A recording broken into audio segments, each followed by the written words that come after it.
Good morning, everyone, and welcome back to Fasting with Angela this summer. This is oh my gosh, I almost said week 8. It's week 5, but I've been doing this for 6 weeks now, a total of 6 weeks. And this week was kind of interesting. Basically, if you are just joining this little series, this is about me fasting, checking in with you guys once a week just to see how you guys are doing with your weight loss goals. And if you are not really familiar with fasting, I suggest you start looking up, videos on YouTube that basically explain what fasting is. So, a little brief introduction.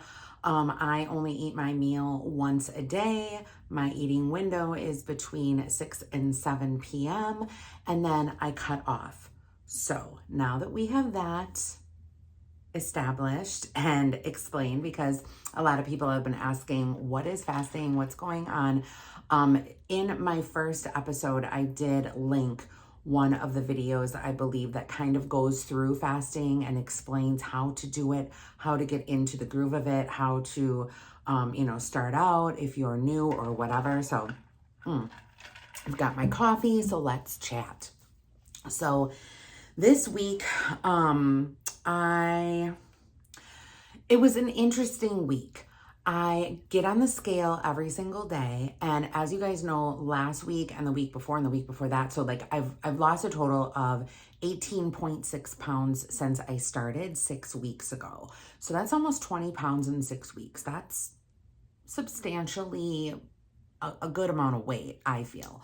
So I think what's happening now is I think my body is kind of like catching up to, the shock of it all. Like, your body just has to like kind of get used to things. Like if you lose a lot of weight in the beginning, it takes your body time to adjust and then to like, I guess, kind of reset and recalculate, if that makes sense.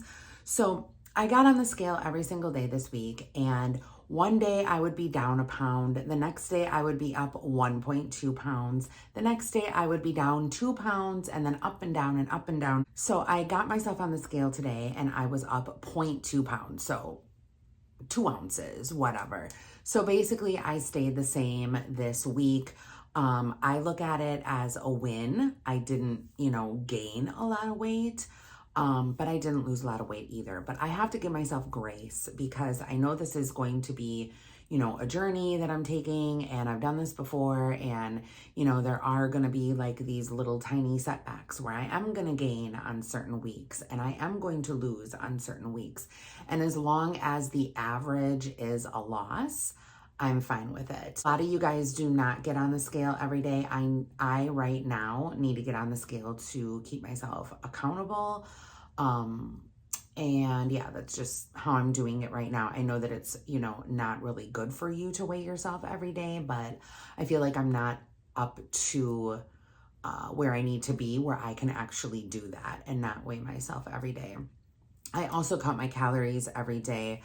And I know a lot of people are like, yeah, we don't count calories, but I need to keep myself accountable. So I do, right now, count my calories. Maybe one day I will be able to not count my calories, but it's super easy in my little Fitbit app. I just scan the barcode of whatever I'm eating, or, if it's meat, I weigh my meat on the scale and then put it in and we're good to go. But anyway, so, I need to trust the process is basically what I kind of like put down on my paper here. I need to trust the process. I'm moving more. This week, I started doing 20 minutes of aerobic activity along with strength training.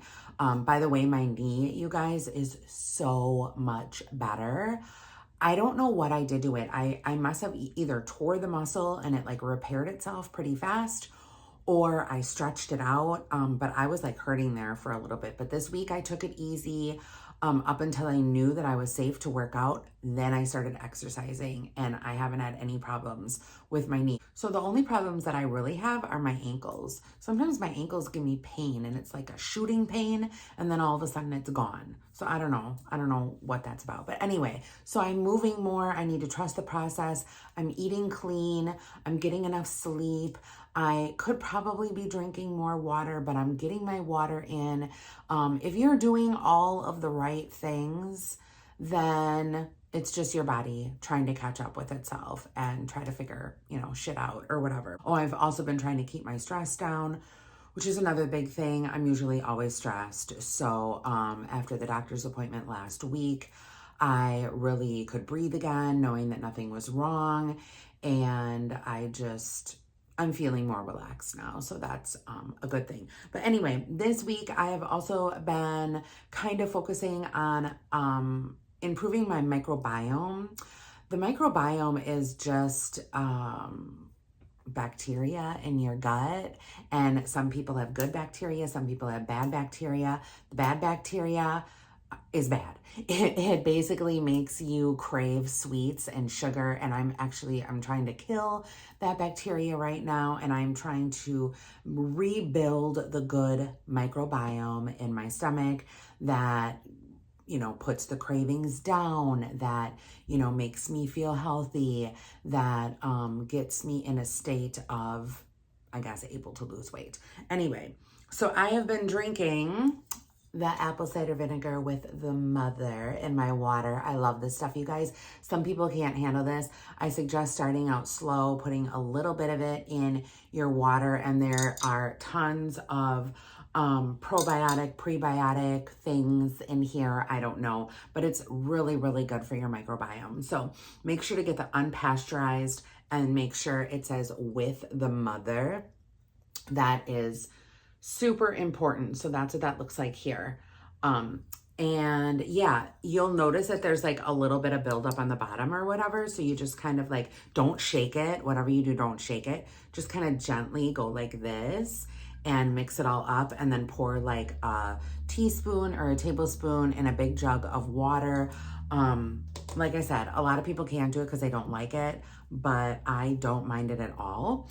What else can you do with this? I'm trying to think. You could also make like a warm tea with it, but if you're going to put it in like water, I would suggest drinking it out of a straw, because there is a lot of acid, I guess, in this, and it can ruin the enamel of your teeth. So make sure that you drink it with a straw. Don't, be guzzling it down, or, I mean, you can, and don't ever drink it straight, because you will burn your esophagus going down your throat. So that's not good. Also, I have been, eating whole foods like fruits, vegetables, nuts, yogurt, and just basically staying away from sugar. So I've been trying to stay away from foods with a label, and my best friend is my food scale. I've been weighing everything. So I try, like when I go grocery shopping too, I always, try not to go in the middle aisles. I try to stay around. So lots of eggs, cheese, that's natural cheese. We go to, I usually don't buy cheese that's like prepackaged. I usually buy the cheese from, we live in Wisconsin, so I go to the cheese store where they make it fresh there every single day. So I, try to buy things that are natural and not processed, have very, very limited ingredients in them. But yeah, that's pretty much it, I guess, for this week. I also wanted to talk to you guys about fiber a little bit. I've been seeing a lot of things on my TikTok, for some odd reason, I don't know, they're talking about fiber with me. And my friends take fiber, and I'm just like, do I need to take fiber? I don't know. So I went to Costco and I bought the Kirkland Optofiber. I don't know. This is compared to Benefiber. It's supposed to support good bacteria in your gut. It dissolves completely in water, and it's non-thickening. They said to start with 1 teaspoon of it. You're supposed to do 2 heaping teaspoons full. I don't know what's going on, why the dog's barking.